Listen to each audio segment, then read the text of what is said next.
నవ్య news కి స్వాగతం। ఈ రోజు వార్తలోని ముఖ్యాంశాలు।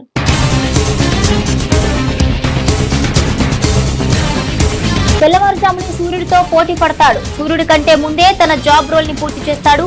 పేపర్ రంగంలో కనిపించకుండా ప్రాధాన్యత లేకున్నా కీ రోల్ ప్లే చేసిన పేపర్ బాయ్స్ పై నవ్య ప్రత్యేక కథనం।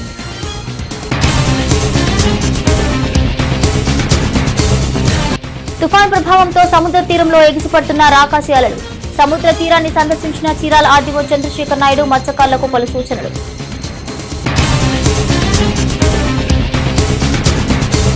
ముఖ్యమంత్రి చంద్రబాబు జిల్లా పర్యటన నేపథ్యంలో ఏర్పాట్లను పరిశీలించిన జిల్లా కలెక్టర్ హెలిప్యాడ్ నుంచి సీఎం హాజరయ్యే వేదిక వరకు కాన్వాయ్ వెళ్లే మార్గాన్ని క్షుణ్ణంగా పరిశీలించారు। పేపర్ కోసమే కాపలా కాసిన రోజులు గుర్తున్నాయా? నాడు బస్సు కానీ రైలు కానీ ఎక్కితే ఖచ్చితంగా పేపర్ చేతిలో ఉండాల్సిందే కదా। మరి ఆ రోజుల నుంచి నేడు బస్టాండులోని షాపులకు తోరణంలా వేలాడుతున్న పేపర్ల వరకు అన్ని మారాయి, కానీ ఒక్కటి మాత్రం మారలేదు। అదేంటో తెలుసా? Paper boy. గుర్తింపు లేని కానరాని పేపర్ బాయ్స్ పై నవ్య ప్రత్యేక కథనం।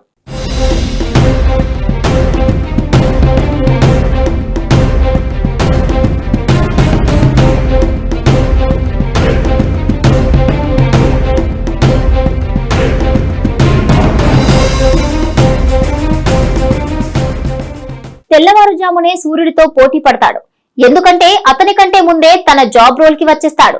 సూర్యుడు ఉదయించే సమయానికి తన జాబ్ రోల్ పూర్తి చేసి ఇంటికి చేరిపోతాడు కూడా। పేపర్ బాయ్ ఈ పేరు అందరికీ తెలిసిందే, మరెందరికో సుపరిచితమైన పదం కూడా। మరి ముఖ్యంగా పేపర్ చదివే అలవాటు ఉన్న ప్రతి ఒక్కరికి బాగా నానుడి పదం। 90వ దశకంలో అయితే న్యూస్ పేపర్ తెలియని వారుండరు। అంటే ఎలక్ట్రానిక్ మీడియా రాకముందు ఖచ్చితంగా ఈ న్యూస్ పేపర్స్ అందరినీ అన్నింటినీ శాసించేశాయి అంటే అతిశయోక్తి కాదేమో మరి। నాడు పేపర్ బాయ్ ఎక్కడ కనిపిస్తాడా అని వెతికే రోజుల నుంచి మరి ఇప్పుడు కనిపించినా ఏం కొంటాంలే అనిపిస్తున్న రోజుల వరకు అన్ని మారిపోయాయి। అయితే ఇప్పటికీ ఈ డిజిటల్ యుగంలో కూడా ఏ మాత్రం తన ప్రాధాన్యత కోల్పోలేదు అంటే అందులో ఎలాంటి సందేహం అవసరం లేదు। అయితే ఈ న్యూస్ పేపర్ మనుగడను నిలబెట్టుకునే క్రమంలో సుకేత్ర స్థాయిలో న్యూస్ సేకరించే జర్నలిస్టు పంపించే వార్తా కథనాలను మానిటరింగ్ చేసి డిస్క్ ఆ తర్వాత ప్రచురణ ఇవ్వని ఓ భాగమైతే అంతకంటే ముఖ్యమైన ఘట్టం అలా ప్రింట్ అయిన పేపర్ ను సకాలంలో వానైనా వరదైనా తుఫాన్ వచ్చినా సునామైనా పేపర్ ను పాఠకులకు చెంతకు చేర్చే పేపర్ బాయ్దే అత్యంత కీలకమైన రోల్।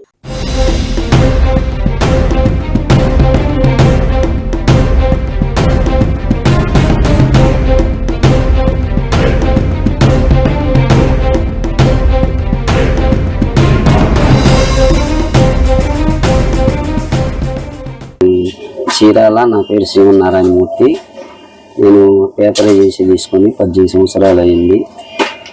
3 లేచి వస్తాము, మాకు బళ్ళు కూడా 3-3:30 కల్లా వస్తాయి। ఆ అలవాటు ప్రకారం తెల్లవారుజామున 3:30 లేవటం అలవాటు అయిపోయింది। ఇక్కడ పిల్లలు తెల్లవారుజామున వచ్చి ఈ పేపర్స్ అన్ని సర్దుకొని రూట్కి బయలుదేరుతారు, 6 ముగిస్తారు। చదువుకునే పిల్లలకి చాలా ఉపాధిగా కలిగిస్తూ చేసుకునే వాళ్ళకి ఉపాధిగా చేస్తున్నాము।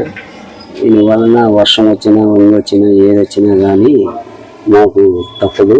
పిల్లలు కూడా అట్లాగే రిస్క్ తీసుకొని చేస్తారు।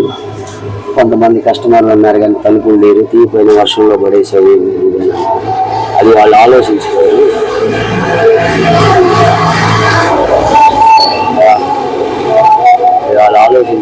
కానీ పిల్లలు ఆ వర్షంలోనే తలుపు తీసుకొని బోర్డు తీసుకొని లోపల పెట్టాలి। అయినా కొన్నిటికి సిద్ధపడి కూడా ఈ ఫీల్డ్ 18 సంవత్సరాల నుంచి నడుపుతున్నాము। ఇలా ఇప్పుడు ఈ మొబైల్స్ వచ్చిన కాడి నుంచి వాట్సాప్లు విపరీతంగా ఉండేదానికి పేపర్ బాగా తగ్గిపోయింది। అసలు ఈ పేపర్ బాయ్ లేకుంటే ఎంత ప్రాచుర్యం పొందిన పేపర్ ఏదైనా సరే పాఠకుల చెంతకు చేరదు అనేది వాస్తవం, ఒప్పుకోక తప్పదు కూడా। హోటల్లో సరదాగా టీ తాగుతున్నా, టిఫిన్ చేస్తున్నా, ఉద్యోగ సమాచారం కావాలన్నా, రాజకీయ విశేషాలు చూడాలన్నా, మనకి నచ్చిన హీరో విషయాలు తెలుసుకోవాలన్నా ఖచ్చితంగా పేపర్ చూడాల్సిందే, చదవాల్సిందే। ఇంతటి డిజిటల్ యుగంలో కూడా ఇంకా పేపర్ తన మనుగడను ఇంకనూ కొనసాగిస్తుంది అంటే అందులో ఆయా పేపర్ల కష్టం ఎంత ఉందో అదే తరహా బాధ్యత ఈ పేపర్ బాయ్స్ తన భుజాల మీద వేసుకుని బాధ్యతగా సకాలంలో అందిస్తుంటున్నారు। కాబట్టే ఇంకా పేపర్లు మనుగడ సాగిస్తున్నాయి. చాలని జీతాలు, ఉదయం 4 గంటలకే నిద్రలేవడం, పేపర్ రావడం, ఆయా పేపర్లను సర్దుకోవటం, ఆ పేపర్ను పాఠకులకు చేర్చడం, ఇదంతా గడియారంలో ముళ్ళు మాదిరిగా తెల్లారేసరికి పూర్తి చేసేసి ఎవరికీ కానరాని, గుర్తింపు రాని కర్తవ్యాన్ని పూర్తి చేసేస్తారు ఈ పేపర్ బాయ్స్. గడిచిన 25 ఏళ్లుగా ఈ వృత్తిలో కొనసాగుతున్నా సరే వీళ్లకు ప్రత్యేకంగా డిమాండ్ ఏమీ లేవు. డీసెంట్ గా పనిచేయడం తప్ప మనం గుర్తించినా గుర్తించకపోయినా సరే పేపర్ బాయ్స్ కదా, అంతే.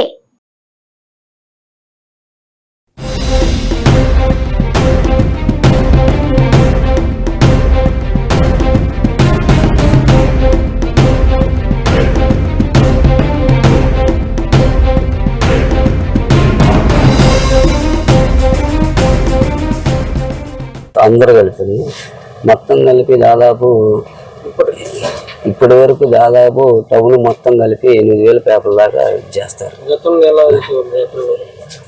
గతంలో కూడా ఇంచుమించు ఉండి ఇట్లాగే ఇంచుమించు అంటే మనకి జాండ్రపేట ఇటు ఈపురపాలెం దాకా మొత్తం 10,000 పేపర్లు ఉంటాయి. ఇటు అటు కలుపుకుంటే 10,000 పేపర్స్ వస్తాయి. నియోజకవర్గం అంటే చీరాల వరకు వచ్చేసి జ్యోతి పేపర్ కానీ, ఈనాడు కానీ అన్ని పేపర్లు 10,000 అండి. ఏమన్నా కానీ అన్ని జాండ్రపేట టు మనకి ఈపురపాలెం వరకు ఏ అయినా 10,000 పేపర్ల వరకు అంత ఉండదు. మొత్తం ఓన్లీ మన టౌన్ వరకు 10,000. కాబట్టి మనకు తెలియదు నియోజకవర్గం ఎన్ని ఉంటాయో మనకి ఐడియా లేనప్పుడు మనం చెప్పండి.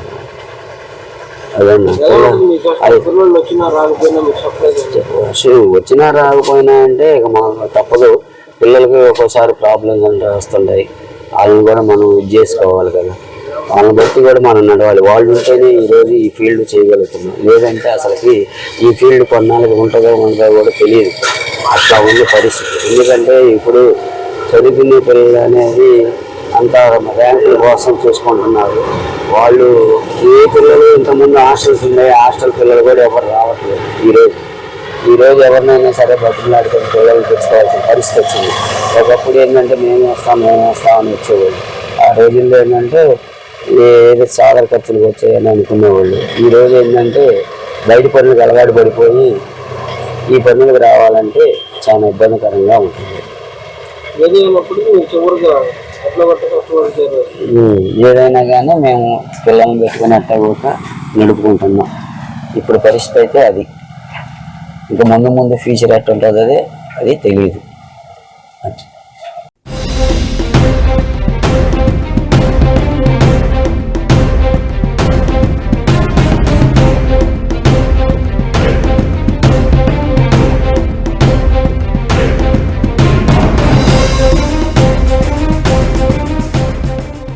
తుఫాను హెచ్చరికల నేపథ్యంలో చీరాల మండలంలోని వాడరేవు సముద్ర తీర ప్రాంతాన్ని చీరాల రెవెన్యూ డివిజన్ అధికారి చంద్రశేఖర్ నాయుడు అధికారులతో కలిసి సందర్శించారు. స్థానిక మత్స్యకారులతో తుఫాను ప్రభావం గురించి వివరించారు. తుఫాను ప్రభావం ఏ విధంగా ఉన్నప్పటికీ ఎదుర్కొనేందుకు అధికార యంత్రాంగం సిద్ధంగా ఉందని చీరాల ఆర్డీఓ చంద్రశేఖర్ నాయుడు స్పష్టం చేశారు. తుఫాను హెచ్చరికల నేపథ్యంలో జిల్లా కలెక్టర్ ఆదేశాల మేరకు చీరాల మండలంలోని వాడరేవు సముద్ర తీర ప్రాంతాన్ని చీరాల రెవెన్యూ డివిజన్ అధికారి చంద్రశేఖర్ నాయుడు చీరాల మండల తహసీల్దార్ గోపికృష్ణ అధికారులతో కలిసి సందర్శించారు. స్థానిక మత్స్యకారులతో తుఫాను ప్రభావం గురించి వివరించారు. తుఫాను ప్రభావం తగ్గేంత వరకు మత్స్యకారులెవరూ కూడా వేటకి వెళ్లొద్దని ఆయన సూచించారు. ఇక ఇదే క్రమంలో తుఫాను ఎఫెక్ట్ తగ్గేంత వరకు రెవెన్యూ సిబ్బంది అప్రమత్తంగా ఉండాలని సూచించారు. ఈ సందర్భంగా ఆర్డీఓ మాట్లాడుతూ జిల్లా కలెక్టర్ వాతావరణ శాఖ ఆదేశాలతో గత 3 రోజుల నుంచి తీర ప్రాంత ప్రజల్ని అన్ని విధాలా అప్రమత్తం చేశామన్నారు. మత్స్యకారులను సైతం వేటకు వెళ్లకుండా ఆదేశాలు జారీ చేశామన్నారు. ఎటువంటి విపత్తైనా ఎదుర్కొనేందుకు సిద్ధంగా ఉన్నామన్నారు. వాతావరణ శాఖ హెచ్చరికల నేపథ్యంలో జిల్లా కలెక్టర్ ఇచ్చిన ఆదేశాలను మెరైన్ వాళ్ళు, రెవెన్యూ, పోలీస్ అన్ని డిపార్ట్మెంట్ల సమన్వయంతో ముందే ఫిషరీస్ వాళ్ళని హెచ్చరించడం జరిగింది. వాళ్ళందరూ కూడా సురక్షా ప్రాంతాలకు రప్పించాము. సో ఎటువంటి ఆపదలు వచ్చినా కూడా అన్ని డిపార్ట్మెంట్లు ఎదుర్కోవడానికి సిద్ధంగా ఉన్నాము. శ్రీకాంత్ 3 రోజులకు ముందే హెచ్చరికలు జారీ చేయడం జరిగింది. అందరినీ సేఫ్ సరిగా తీసుకొచ్చి ఇప్పుడు ఎవరు వెళ్ళడం లేదండి. కంప్లీట్గా మానిటరింగ్ చేస్తున్నాం.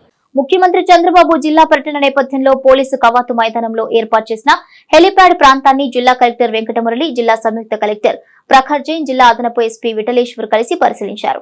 హెలిప్యాడ్ నుంచి సీఎం హాజరయ్యే వేదిక వరకు కాన్వాయ్ వెళ్లే మార్గాన్ని క్షుణ్ణంగా పరిశీలించారు. రాష్ట్ర ముఖ్యమంత్రి చంద్రబాబు నాయుడు జిల్లా పర్యటనకు అన్ని ఏర్పాట్లు చేయాలని బాపట్ల జిల్లా కలెక్టర్ వెంకటమురళి తెలిపారు.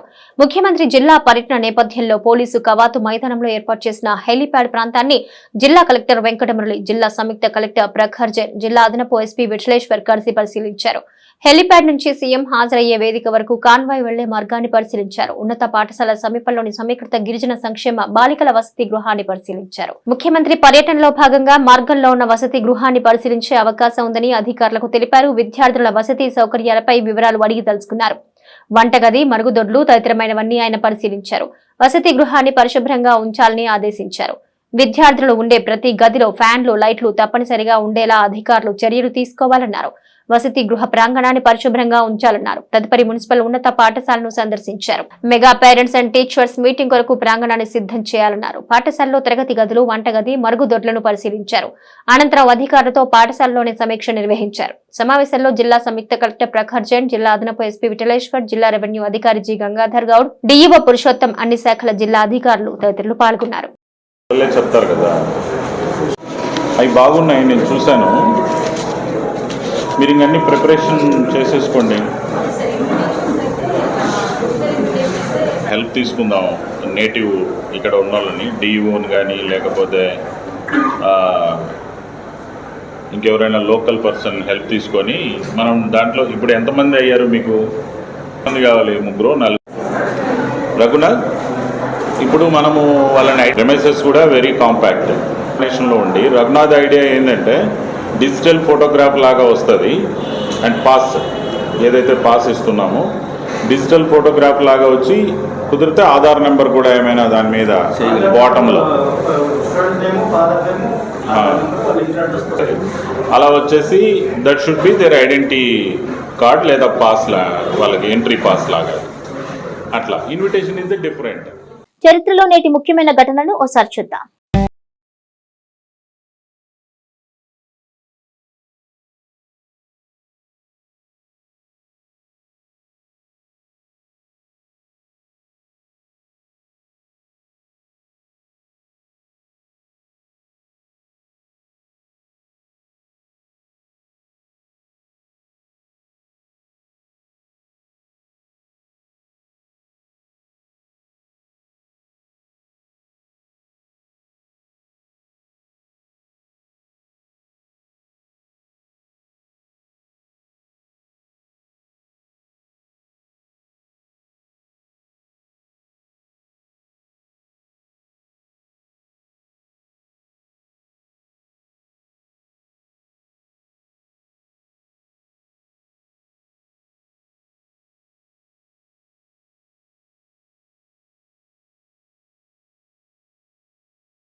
చీరాల పట్టణంలోని దండుబాట కోటయ్య వృద్ధాశ్రమంలోని వృద్ధులకు చీరాల టీడీపీ అధికార ప్రతినిధి డాక్టర్ మహేందర్ నాథ్ జన్మదినోత్సవాన్ని పురస్కరించుకుని పలువురు మున్సిపల్ కౌన్సిలర్లు వృద్ధులకు అన్నదాన కార్యక్రమాన్ని నిర్వహించారు. చీరాల పట్టణంలోని దండుబాట కోటయ్య వృద్ధాశ్రమంలోని వృద్ధులకు చీరాల టీడీపీ అధికార ప్రతినిధి డాక్టర్ మహేందర్ నాథ్ జన్మదినోత్సవాన్ని పురస్కరించుకుని పలువురు మున్సిపల్ కౌన్సిలర్లు వృద్ధులకు అన్నదాన కార్యక్రమాన్ని నిర్వహించారు. ఈ కార్యక్రమానికి ముందుగా ఆశ్రమంలో జన్మదినం కేక్ కౌన్సిలర్లు ఉల్లిపాయల సుబ్బయ్య, సత్యానందం, అశోక్ బాబు, లలిత, రాజశేఖర్, యానాదిరావు, దాసరి రామకృష్ణ తదితరులు కేక్ కట్ చేశారు. అనంతరం అన్నదాన కార్యక్రమాన్ని నిర్వహించారు. ఈ సందర్భంగా పలువురు కౌన్సిల్ సభ్యులు మాట్లాడుతూ డాక్టర్ మహేందర్ నాథ్ జన్మదినోత్సవాన్ని ఈ ఆశ్రమంలో వృద్ధుల మధ్య సెలబ్రేట్ చేయడంతో పాటుగా వారందరికీ మంచి ఆహారాన్ని అందించడం తమకి చాలా ఆనందంగా ఉందన్నారు. టీడీపీ అధికార ప్రతినిధి మద్దులూరు మహేందర్ నాథ్ గారి బర్త్డే వేడుకలు దండుబాటులోని కోటయ్య ఆశ్రమంలో చేసుకోవటం మాకు చాలా సంతోషకరమైన వార్త. ఎందుకంటే ఆయన మద్దులూరి మాలకొండయ్య గారు చీరాల శాసనసభ్యులు, ఆయన చిన్న కుమారుడు. ఆ కుటుంబమే పేదల పాలిట పెన్నిదిగా ఆ కుటుంబానికి ఈ చీరాల నియోజకవర్గం మద్దులూరి మాలకొండయ్య గారు అయితే వయసు రీత్యా అనుభవం కలిగిన వాళ్ళు, పెద్దలు, పేదలకి సహాయం చేసే వ్యక్తి. అలాంటి వ్యక్తి చీరాలకుంటే అభివృద్ధి ప్రదంలో నడుస్తుందనే ఒక గొప్ప ఆలోచనతోటి స్వచ్ఛందంగా చీరాల ప్రజలు ఆయన ఎమ్మెల్యేగా గెలిపించడం జరిగింది. చీరాల స్థానిక శాసనసభ్యులు గారి కుమారుడైనటువంటి రెండవ కుమారుడు శ్రీ మద్దులూరి గౌరీ మహేంద్రనాథ్ గారి పుట్టినరోజు సందర్భంగా ఎంతో ఆనందంగా ఉంది. ఇక్కడ దండుబాటులోని కోటయ్య గారి ఆశ్రమంలో వృద్ధుల సమక్షంలో కేక్ కట్ చేయటం, మా కౌన్సిలర్లు అందరూ 14 మంది కౌన్సిలర్ల ఆధ్వర్యంలో కేక్ కట్ చేసి వృద్ధులకి అన్నదానం చేయటం చాలా గొప్ప పరిణామం. అలాగే మా ఎమ్మెల్యే గారి తనయుడు ఇలాంటి పుట్టినరోజులు ఎన్నో జరుపుకోవాలి మనస్ఫూర్తిగా మా చీరాల మున్సిపాలిటీ టీడీపీ కౌన్సిలర్ తరఫున ముఖ్యంగా కోరుతున్నాం. చీరాల మండలం పరిధిలోని ఈపురపాలెం గ్రామంలో తెల్లవారుజామున దొంగల బీభత్సం సృష్టించారు. మెయిన్ రోడ్ లోని 1 కాదు 2 కాదు ఏకంగా 4 దుకాణాల తాళాలు పగలగొట్టి ఆయా దుకాణాల్లో అందిన కాడికి దోచుకెళ్లారు. చీరాల మండల పరిధిలోని ఈపురపాలెం గ్రామంలో తెల్లవారుజామునే దొంగలు బీభత్సం సృష్టించారు. మెయిన్ రోడ్ లోని 1 కాదు 2 కాదు ఏకంగా 4 దుకాణాల తాళాలు పగలగొట్టి చోరీ చేశారు.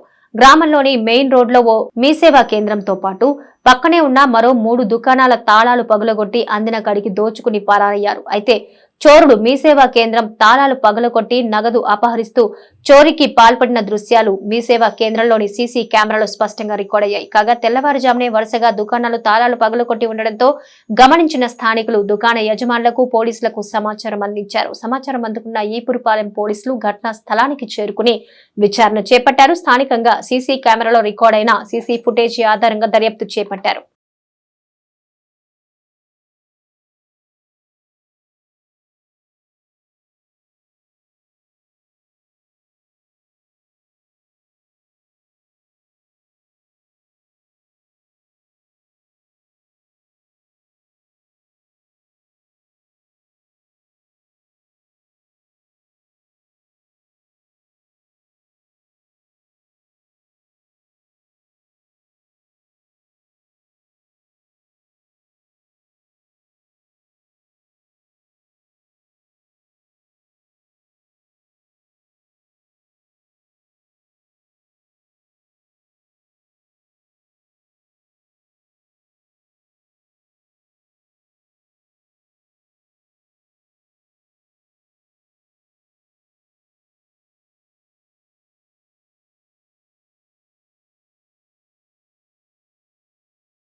బాపట్ల జిల్లా వేమూరు నియోజకవర్గం చుండూరు అమృతలూరు మండలం పెదపూడి గ్రామంలో ఎన్టీఆర్ భరోసా లబ్ధిదారులకు పింఛన్లు పంపిణీ చేసి నియోజకవర్గంలో కార్యక్రమాన్ని మాజీ మంత్రి వేమూరు ఎమ్మెల్యే నక్క ఆనందబాబు లాంఛనంగా ప్రారంభించారు. రాష్ట్ర ఆర్థిక పరిస్థితులు ఎలా ఉన్నప్పటికీ ఆ ప్రభావం పింఛన్దారుల మీద పడకుండా ఒక్కరోజు ముందుగానే ప్రతి ఒక్క లబ్ధిదారులకు అందజేస్తున్న ఘనత సీఎం చంద్రబాబుకే దక్కుతుందని మాజీ మంత్రి వేమూరు ఎమ్మెల్యే నక్క ఆనందబాబు అన్నారు.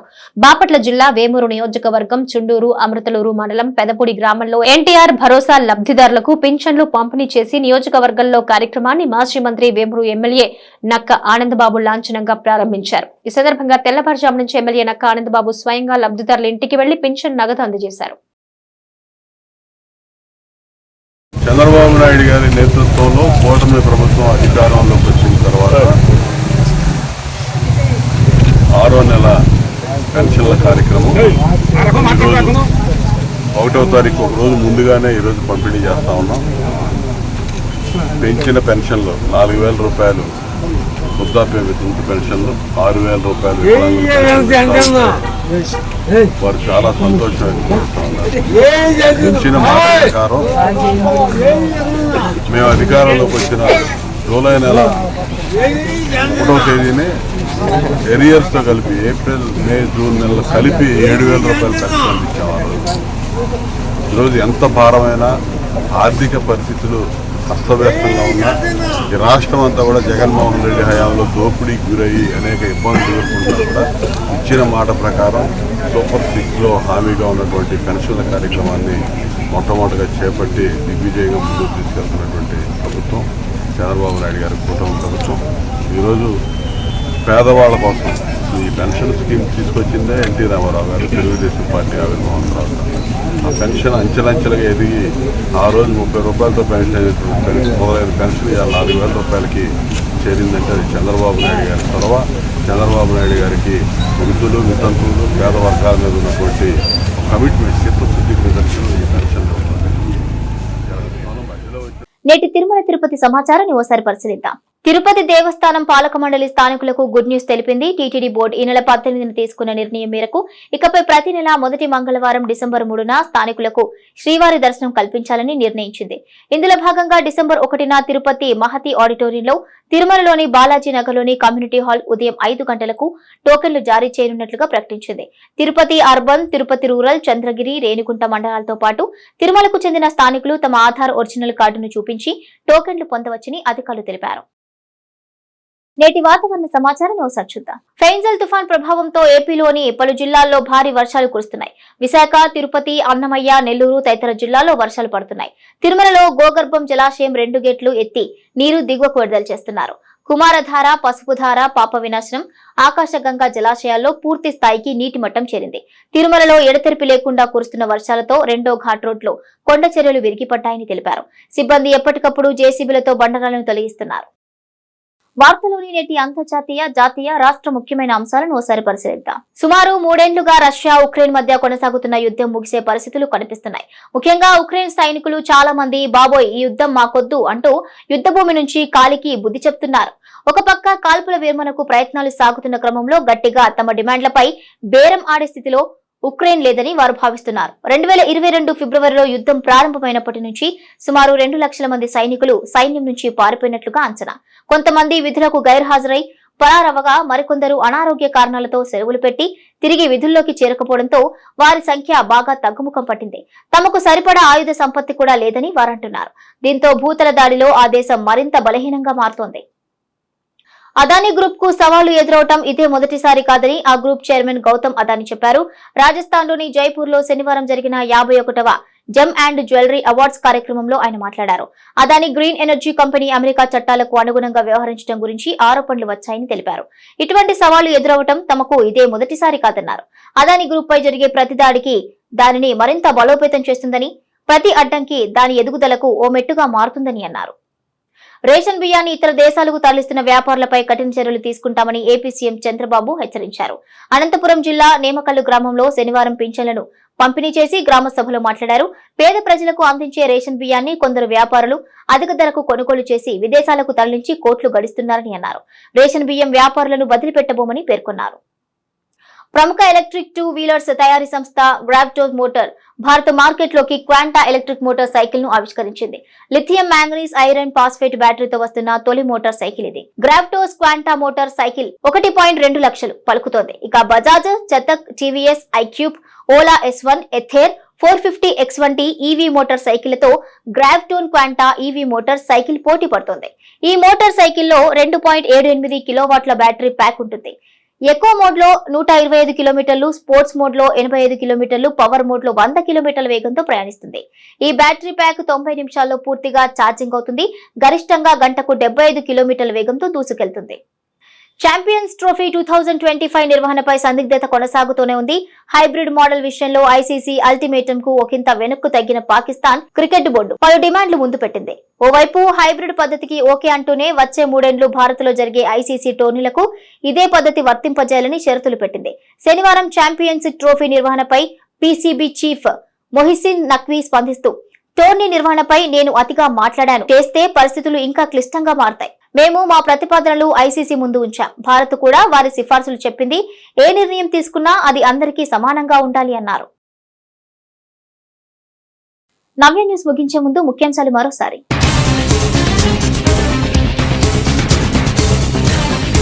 తెల్లవారుజామున సూర్యుడితో పోటీ పడతాడు. సూర్యుడి కంటే ముందే తన జాబ్ రోల్ ని పూర్తి చేస్తాడు. పేపర్ రంగంలో కనిపించకుండా ప్రాధాన్యత లేకున్నా కీ రోల్ ప్లే చేసిన పేపర్ బాయ్స్ పై నవ్య ప్రత్యేక కథనం.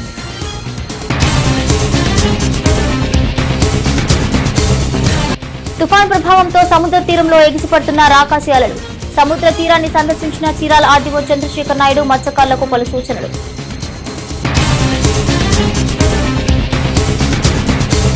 ముఖ్యమంత్రి చంద్రబాబు జిల్లా పర్యటన నేపథ్యంలో ఏర్పాట్లను పరిశీలించిన జిల్లా కలెక్టర్. హెలిప్యాడ్ నుంచి సీఎం హాజరయ్యే వేదిక వరకు కాన్వాయ్ వెళ్లే మార్గాన్ని క్షుణ్ణంగా పరిశీలించారు. నవ్య న్యూస్ ఇంతటితో సమాప్తం. నమస్కారం.